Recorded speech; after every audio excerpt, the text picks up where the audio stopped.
자기 의도를 얘기했죠. 13절에 내가 하나님의 아들의 이름을 믿는 너희에게 이것을 쓰는 것은 너희로 하여금 너희에게 영생이 있음을 알게 하려 합니다. 그래서 이미 받은 우리가 축복이 있죠.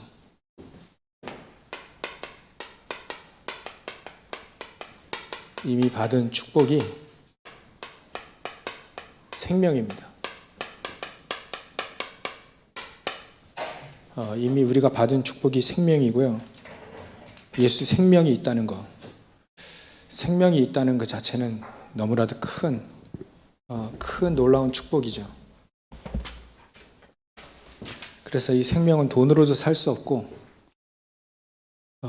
열심히 잘 산다고 해서 얻어낼 수 있는 자격증이 아닌 오직 하나님만을 믿는 그리스도를 믿는 그 사람에게만 주시는 유일한 축복이 바로 이 생명입니다. 생명을 가지고 있다는 것. 이 예수 생명을 가지고 있다는 것.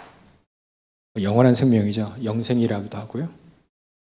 이 생명을 가지고 있다는 건 너무나도 그래서 큰 축복입니다. 이거는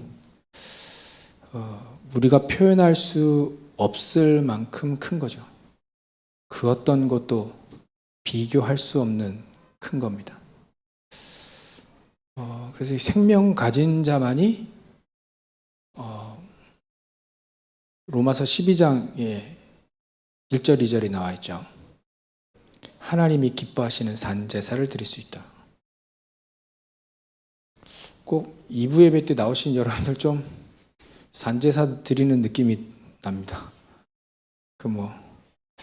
코로나 시기도 하고 참 어려운 시기이기도 하고 어려운 또 시간대인데 현장에서 인터넷으로 생방을 들으시는 여러분들도 참 어려움 가운데 예배를 드리고 계시는데 생명 가지고 있다는 여러분들이 거룩한 사한 제사가 되시기 바랍니다. 그것도 하나님이 기뻐하시는 사한 제사의 축복을 생명 가진 사람만이 할 수 있어요. 이거 없으면 하고 싶어도 못합니다. 그런 용기도 없고요. 또 못합니다. 그래서 일단 우리 아침에 우리에게 주셨던 말씀 잠시 확인해 보면요. 일단 우리에게 237이 있다는 거예요. 하나님 우리를 치유하시겠다는 거고 썸이 만들겠다는 겁니다. 237이 앞에 있다는 것은 너무나도 큰 우리가 감당할 수 없는 축복이죠. 하나님은 우리를 통해서 하시겠다는 거예요. 그래서 저거는 하나님의 절대적인 계획이다. 우리는 그 속에 있기만 하면 된다. 하나님은 변치 않으시는 게 바로 저겁니다. 하나님 절대 안 변하세요. 그리고 때에 맞게 잘 사용하시죠. 그러니까 왜 우리는 바보같이 못하느냐라고 얘기할 필요 없습니다. 하나님은 다 하나님이 알아서 쓰세요. 그럼 보면 꼭 그래요. 다윗의 아들 솔로몬이 조금 이렇게 했는데 조금 응답받았는데 결국은 이 솔로몬은 나중에 우상을 허용하죠. 우리의 생각대로 하지 않습니다. 하나님이 다 계획이 있으신 거예요. 저는 사무엘 대단한 선지자잖아요. 근데 사무엘의 아들 자식들에 대한 얘기가 없어요. 다 하나님이 쓰시는 겁니다. 분명히 바울도 결혼했을 건데 거기 자녀도 있을 거야 아마. 결혼 신혼 첫날 쫓겨났을 리는 없고요. 바리새인은 전부 다 바리새인들은 결혼하거든요. 근데 바울의 자식들에 대한 얘기는 없어요. 그러면 베드로 같은 경우에는 결혼해가지고 부인 데리고 다녔잖아요. 자식이 원래 없었나요? 근데 자식에 대한 얘기가 없어요. 다 하나님이 쓰시는 거죠. 그래서 하나님의 절대적인 계획을 이거를 붙잡은 사람에게 하나님이 쓰시는 거죠. 하나님이 절대 변하지 않는 절대 계획. 이거 붙잡은 사람이 쓰십니다. 하나님이 쓰십니다. 그리고 우리를 치유하면 이게 어떤 자세 얘기했잖아요. 자세. 이 자세 다 버릴 수 있을 만큼의 자세. 사도 바울 같은 경우에는 이 빌립보서 3장에 대한 얘기죠. 집에 가서 한번 또 보시고요. 이 정도로 자세가 딱 되어지면 일단은 이렇게 로마서 16장 19절 20절처럼 사단이 이 발 앞에 무릎을 꿇는 것 같아요. 제 성경을 보니까 엘리야 엘리사가 이 자세가 되어지니까 그 사단이 막 무릎을 꿇잖아요. 말은 사단의 세력이 말이죠. 지난주에 했던 요한일서 3장 8절에 흑암의 세력들이 마귀의 일들이 막 이 앞에 막 계속 무너지는 거 있죠. 그래서 하나님이 주시는 힘 얻을 만큼 우리가 치유되시면 된다. 자세만 딱 갖췄는데 저래 되는 거예요. 그래서 하나님은 이 서밋의 축복을 주시겠다 약속을 했습니다. 그래서 이 서밋은 하나님이 쓰실 수밖에 없는 이걸 영적 상태를 말하죠. 하나님 쓰실 수밖에 없고 축복하실 수밖에 없어요. 그런 영적 상태를 말하는 서밋입니다. 그래서 이런 축복을 우리에게 이미 주셨는데 확인하면 됩니다. 현장에서 계속 확인하면 되죠. 그래서 간단히 오늘 오후 예배 때는 간단히 성경 구절만 쓰겠습니다. 성경을 몇 개 쓰겠는데요. 이미 우리에게 이미 생명을 주셨기 때문에 생명은 생명으로 반드시 237을 살리게 되어 있습니다. 생명이 있기 때문에 당연히. 그래서 237을 한 사람, 이 언약을 붙잡은 한 사람이 237 앞에 설 수 있죠. 구약에서는 뭐 대표적으로 한나가 이 언약을 붙잡은 거예요. 사무엘상 2장. 그래서 저기 전달한 거죠.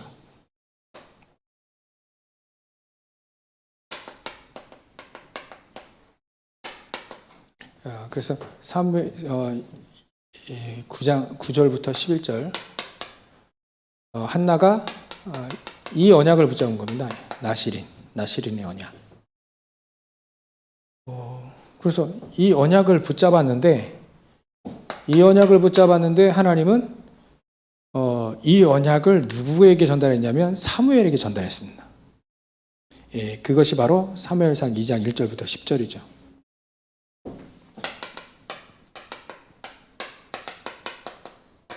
이 사무엘에게 딱 전달된 사무엘에게 딱 전달되니까 이 전달된 언약이 또 어디로 넘어가냐면 다윗에게 넘어갑니다. 다윗. 그래서 다윗이 이거를 딱 붙잡고 물론 사무엘이 이 언약을 붙잡으니까 미스바 운동이 일어나죠. 대단한 어마어마한 미스바 운동이 일어나는데 이 다음에 이 언약이 어디로 넘어가냐면 사무엘상 16장 다윗에게 넘어갑니다. 다윗에게 딱 넘어가니까 악신도 사단의 일이죠. 악신도 사울에 들린 악신 23절에 보면 악신도 무너지게 되는 거죠. 이렇게 한 사람이 언약을 붙잡았는데 전부 다 계속해서 이 역사가 일어난다는 거죠. 로마서 16장 19절부터 20절. 사단의 일이 계속 무너집니다. 이게 바로 하나님이 하시려고 하는 237의 가장 중요한 축복들이에요. 현장에 얼마나 흑암 세력이 많으냐면 흑암 세력이 아예 사단이 왕노릇하고 있습니다. 근데 그 사단의 일을 계속 무너뜨리게 하시는 것이 바로 한 사람, 237 언약을 딱 붙잡은 그 한 사람이에요. 구약. 지금 우린 신약의 배경을 가지고 있는데요.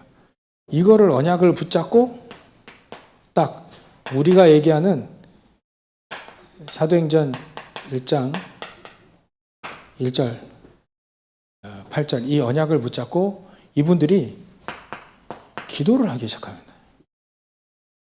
뭐냐면 237을 붙잡은 거예요, 이분들이. 근데 그 중에는 오늘 아침에 얘기했던 할례자들도 있지만 베드로 같은 사람이 있는 겁니다. 또 베드로와 같이 들어갔던 6명의 사람도 있었죠.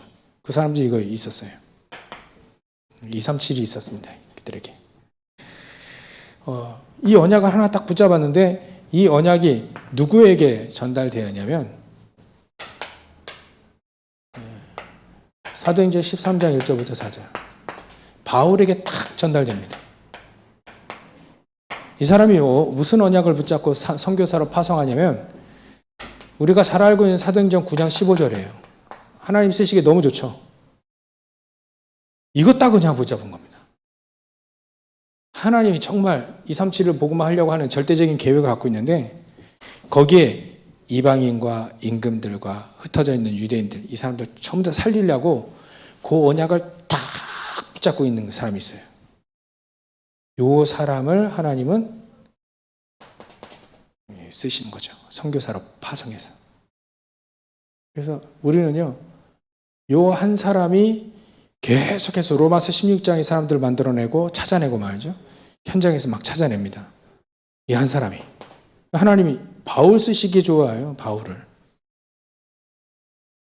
사도행전 오늘 11장 1절부터 18절 물론 예루살렘 교회 사람들 많이 있었지만 그들도 이렇게 바뀌긴 하지만 그 사람들보다 이 사람을 쓰시기 좋은 거죠. 그래서 우리가 만약에 언약을 붙잡는다면 이렇게 붙잡아야 되겠죠. 우리 후대들을 언약을 붙잡게 한다면 하나님이 정말 복음을 위해 마음대로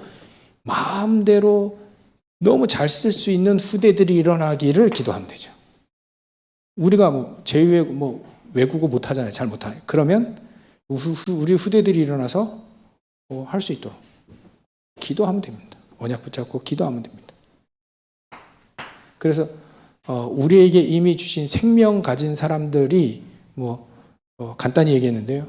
이런 사람들이 한 사람이 언약을 딱 붙잡았는데 237에 대한 한 사람이 딱 언약을 붙잡았는데 구약에 어마어마한 역사가 일어났습니다. 한 나라를 살리고 전 세계가 이 두 사람만 따져도요. 이 두 사람, 엘리야, 알리사는 아침에 얘기했고요. 이 두 사람만 따져도 사무엘과 다윗을만 따져도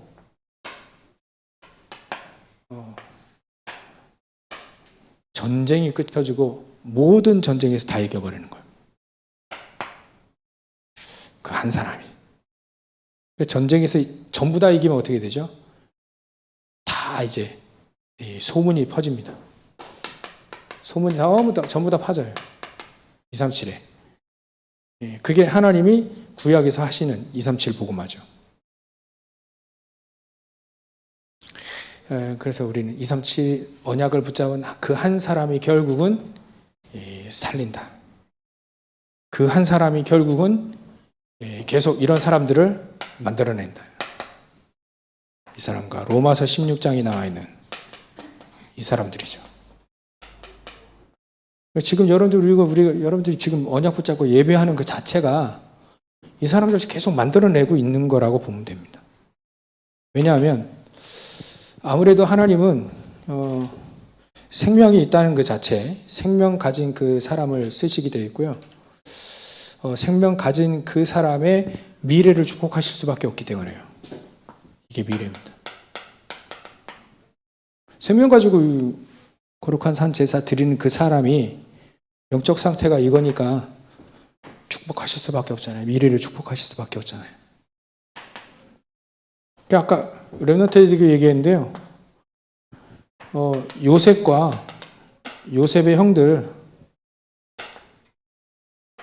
간단히 비교해도 우리 금방 답 나오잖아요. 이 사람들의 영적 상태가 완전 틀리잖아요. 축복을 누구에게 주겠습니까? 하나님은 귀신 같은 하나님이 아니잖아요. 정말 전능하신 하나님이시기 때문에 누구에게 축복을 줘야 안전하고 누구에게 축복을 줘야 세계복음화 되겠습니까? 요셉의 영적 상태. 그러니까 요셉과 이 미래에 딱 하나님이 축복하시잖아요.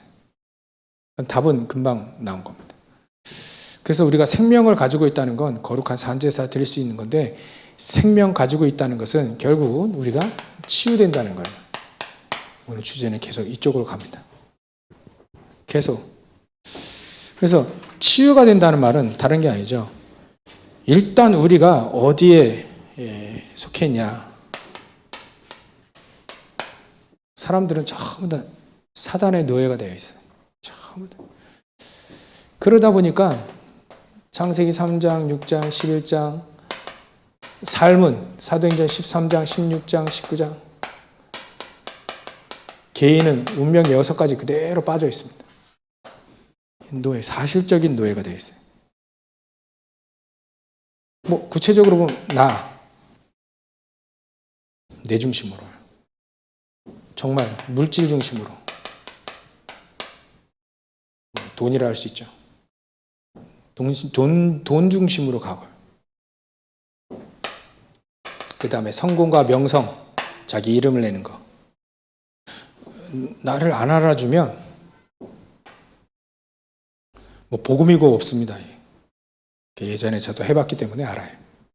그러니까 이거 중심으로 늘 가니까 사람들이 전부 다 이렇게 갑니다. 그러니까 결국은 사단에게 잡힐 수밖에 없는 영적 상태가 된다는 거예요. 사단의 종이 아니라 사단에게 속고 잡히는, 이것에 잡히는, 사단의 일에 잡히는 상태가 될 수밖에 없다는 그거예요. 이러다 이 속에 있으니까 자꾸 사단에게 계속 속죠. 그거를 치유받으라 해요. 생명 가지고 있으면 치유받을 수 있다. 결국은 늦더라도 시간 걸리더라도 상관없이 치유받을 수 있다. 계속 하나님은 정말 우리를 237에 쓰실 사람들 맞다면 하나님 계속 치유하실 겁니다. 이 상태에서 계속 우리를 치유하실 거예요. 계속해서 치유해 나가실 겁니다. 때로는 어려움과 실패와 좌절 이런 것도 있겠죠. 아무런 응답이 없는, 근데 그 응답이라 했죠. 그것도 그런 아무 일도 안 일어나는 것 같은, 어찌 보면 모세에게 미디안 광야 40년에 있은 그 시간표처럼 아무것도 안 일어날 수 있습니다. 그러나 하나님은 계속 이 상태에서 치유하고 계신다. 그 기억하시면 됩니다. 그래서 하나님은 어떻게 치유하시냐? 신분을 바꾸신다. 아예 신분 자체를 확 바꿔버렸어요. 신분이 바뀐다. 신분이 바뀌는 겁니다. 그래서 종교와 복음은 완전 달라요. 종교는 열심히 우리가 뭔가를 해야 됩니다. 해서 얻어내는 거예요. 근데 복음은요, 신분을 하나님이 확 바꿔버린 거예요. 이게 놀라운 큰 축복이죠. 흉내 낼 수 없는 거예요.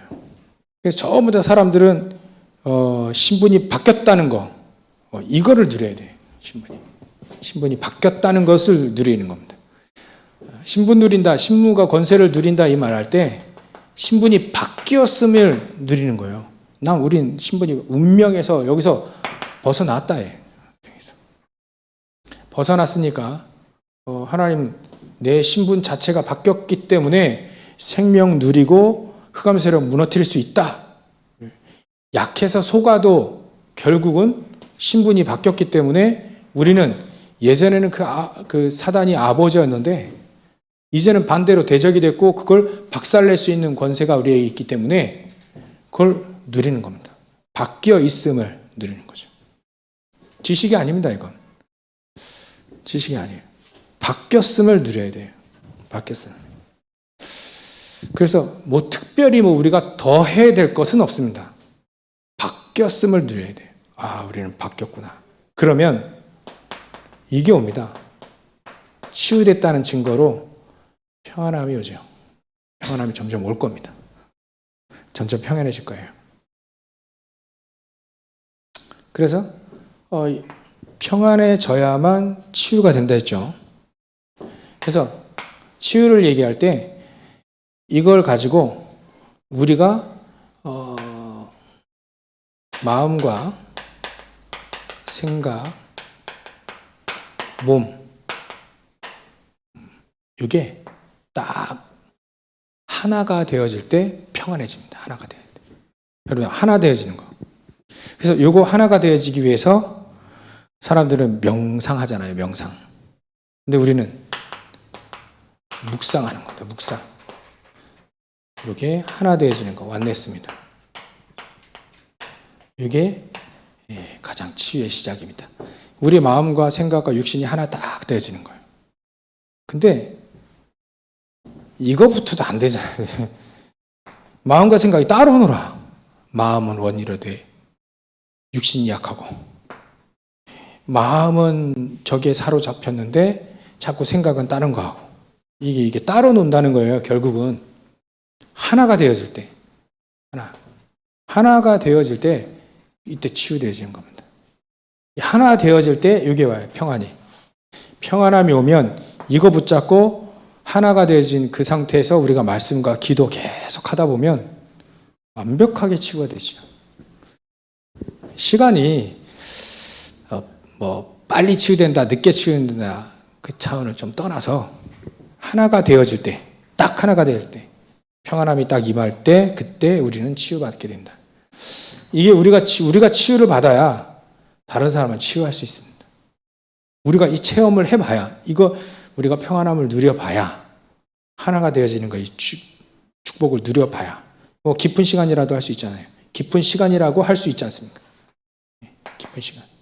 이게 우리가 평안함으로, 특히나 문제 왔을 때도 그렇고, 어려움 왔을 때도 그렇고, 응답이 아무것도 없는 것처럼 보일 때도, 그때도 우리가 과연 이런가? 그러면 요게 평안함이 되어지면 치유가 된 겁니다. 이게 어디서 오느냐? 생명에서 와요. 생명.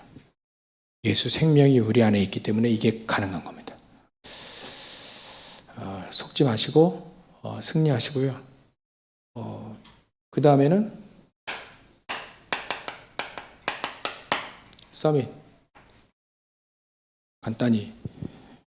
그래서 하나님은 우리에게 이 서밋 운동할 때 가장 중요한 것이 우리에게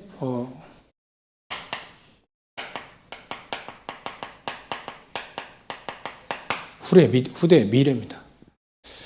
하나님은 분명히 우리 후대를 통해서 여러분들 후대와 우리 후대죠. 우리의 후대, 렘넌트를 통해서 이 서밋 운동을 하게 하실 거니까 어찌 보면 이게 딱 되어지면 될 것 같아요.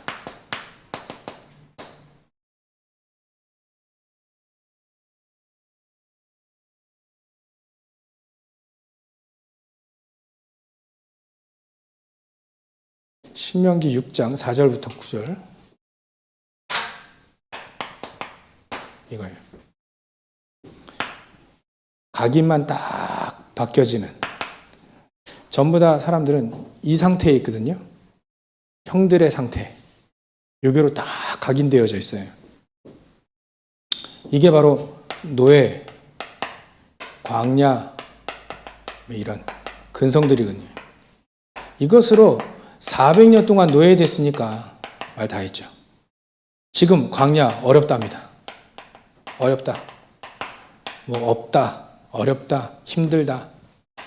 이러고 있죠. 그러니까 지금 광야 근성에 잡힌 겁니다. 그래서 하나님은 이거 한 방에 다 날릴 수 있도록 계속해서 무엇을 각인시키라? 성막. 다른 게 아니라 언약궤죠. 언약궤 계속 각인시킵니다. 계속 각인시켜요. 언약궤. 언약궤 중심으로 성막에 있는 모든 기구들이 전부 다 그리스도다. 이거 아니면 안 된다라고 계속 가르치고요. 성막뿐만 아니라 세 절기를 계속 가르칩니다. 세 절기. 그래서 유월절, 오순절, 수장절 전부 다 세절기 계속 이게 138이잖아요. 138을 계속 각인시킵니다. 이게 후대들을 어찌 보면 썸이 만들고 우리도 썸이 떼어지는 길이죠. 이거 계속 각인시키지 않으면 결국은 결정적일 때 딴소리 합니다. 결정적일 때 딴소리. 그래서 우리는 계속해서 각인시키는 겁니다. 앉았을 때, 일어날 때든지, 누웠을 때든지, 또 길을 갈 때든지, 아예 그냥 문설주와 좌우, 벽마다 다 그 말씀 다 전달하고. 그리고 여지껏 하나님이 역사하셨던 출애굽의 역사들, 어떻게 역사하셨는지 이거 각인시키라.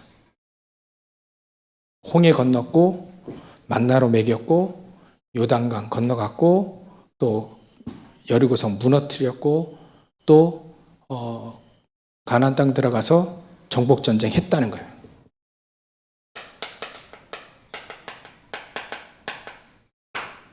이 정복 전쟁이죠.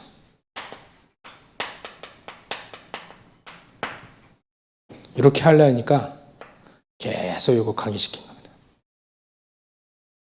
그리스도가 결국은 각인이 되어져야 썸이 되어집니다. 그래서 이게 중요한 것 같아요. 계속 이거 138 각인시키는 거. 우리 현장 가야 되잖아요. 가나안 일상 정복 전쟁 현장에서 우리가 승리해야 되잖아요. 그러니까 이거를 저걸 각인시키는 겁니다. 그러면 하나님은 우리를 우리 후대들에게 이거를 각인시키는 거죠. 요거를 각인시키면 결국은 서밋의 축복을 가지고 승리할 수밖에 없습니다. 그걸 집중이라고 하죠. 오늘 아침에 베드로가 이걸 잘한 겁니다. 집중을 잘한 거죠. 237의 언약을 붙잡고 베드로가 좀 자세도 됐죠. 더 이상 옛날에 요거를 위해 살았는데 이걸 바뀌고 하나님의 자녀된 신부가 권세를 누리고 이 사람이 이제 피곤해도 마찬가지고 또 어떤 때도 응답받아도 마찬가지고 전부 다 이게 하나가 되어진 거예요. 막 기도하기 시작한 겁니다. 이 사람이. 기도하기 시작하니까 이 사람이 서밋 누렸고요. 이 사람을 통해서 하나님은 이 베드로를 통해서 계속해서 현장에 그리스도 각인시킵니다. 부활하신 그리스도, 내가 만난 그리스도, 계속 그리스도. 이게 실체가 그리스도니까요. 그리스도 계속 이거 집중한 겁니다. 계속 현장에서 제9시 기도 시간에 6시 여러 계속 요거 집중한 겁니다. 그러니까 하나님은 베드로를 쓰실 수밖에 없고 초대교회를 쓸 수밖에 없어요. 이 사람들이 전부 다 공통점이 뭐냐면 이 예수 생명을 가지고 있기 때문에요. 예수 생명이 있는 건 살아있는 겁니다. 살아서 역사하는 거예요. 살아서 막 운동하는 겁니다. 살아서 막 꿈틀꿈틀대고요. 그러는 거예요. 그게 생명이죠. 예수 생명. 그러니까 살아있기 때문에 흑암이 무너지고 지옥이 무너지고 재앙이 무너지고 그다음에 사단이 박살나는 거 아니겠습니까? 살아있기 때문에. 죽은 것 가지고는 살릴 수 없고 죽은 것 가지고는 역사 안 일어나니까요.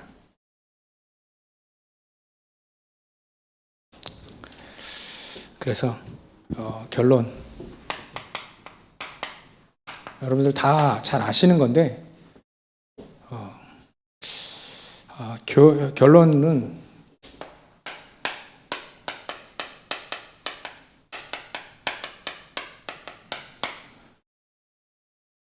고요한 시간입니다. 초대교회 사람들은 이 고요한 시간을 가만히 있는 시간을 말하는 게 아닙니다.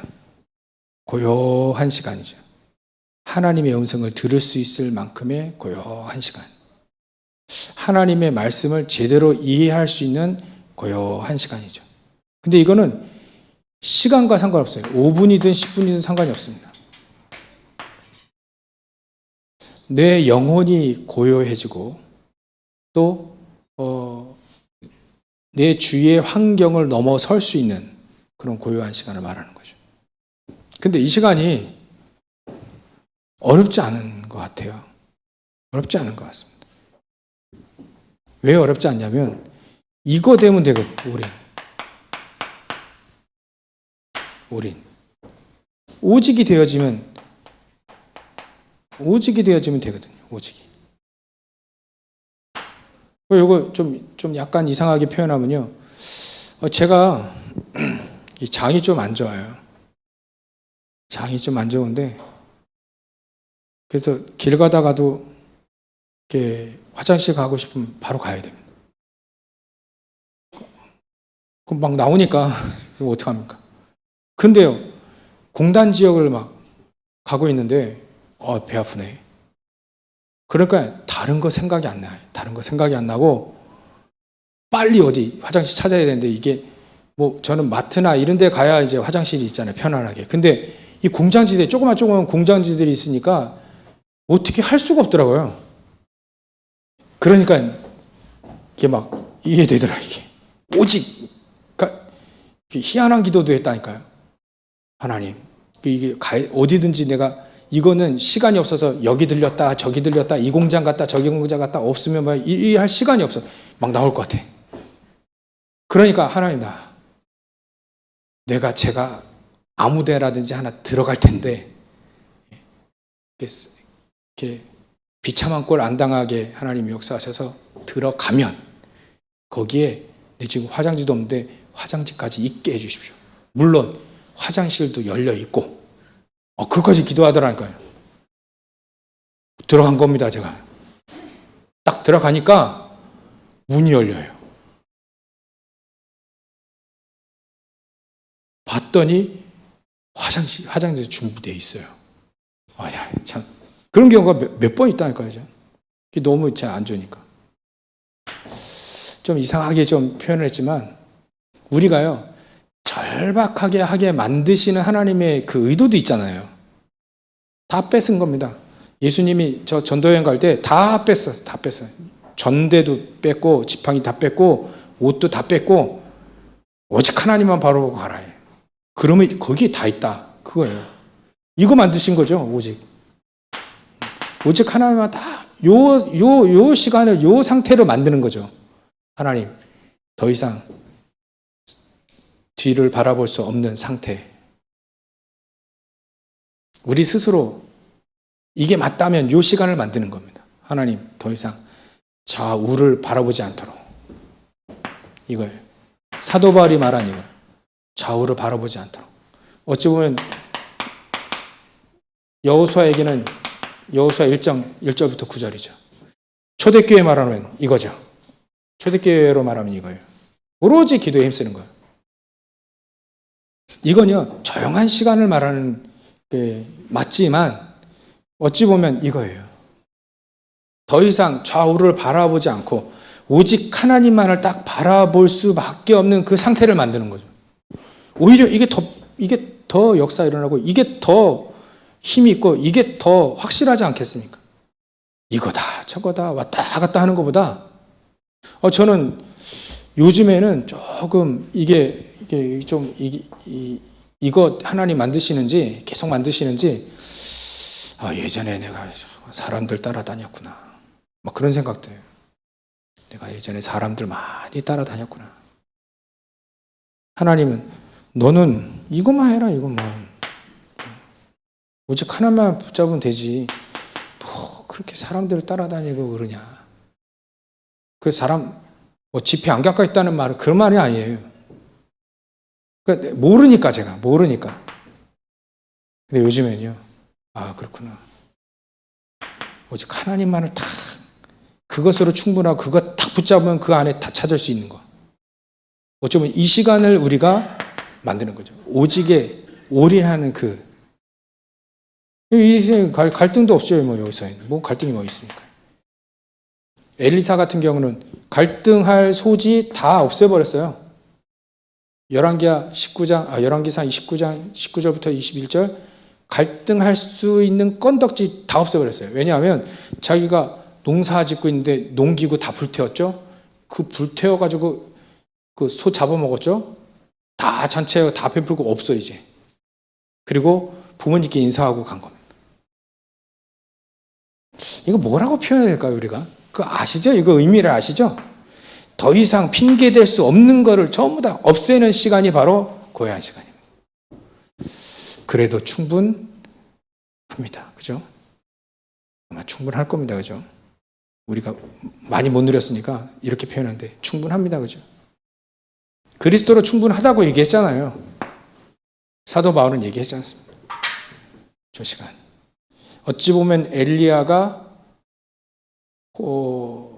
호렙산에서 만났던 그 하나님을 만나는 시간이죠. 세미한 음성. 그 속에 하나님의 음성도 듣고 하나님이 미래 다 보장하신 거 알고 제자 찾으라는 메시지 그때 다 받았죠. 이 시간의 역사는 우리가 막 기도처럼 막 열심히 한다. 뭐 그거를 어떻게 하시냐 이렇게 하나님 이렇게 하시기 원합니다. 내 기도하는 이 시간이 그 시간이 되는 거예요. 전달 잘 됐으리라 모르겠는데 설명은 부족하지만 그래 설명했는데 여러분 전달 됐으리라 보고요. 전달하는 됐으면 또 하게 하시겠죠. 이 시간. 그러면 결국 그 한 사람이 되는 거고요. 여러분들이 치유받고 치유할 수 있는 사람이 되는 거고요. 여러분들이 서밋되고 서밋 후대를 만들 수 있습니다. 이런 축복을 누리시길 바랍니다. 기도하겠습니다. 하나님께 감사와 영광을 돌립니다. 하나님 앞에만 서게 하시고 하나님의 것을 붙잡고 다 있음을 확인하고 증인되어지고 현장을 살리는 귀한 전도자로 우리 모든 성도들 다 쓰임받을 수 있도록 이 축복 누릴 수 있도록 역사해 주시옵소서. 감사와 영광을 돌리며 거룩하신 예수님의 이름으로 기도를 옵나이다.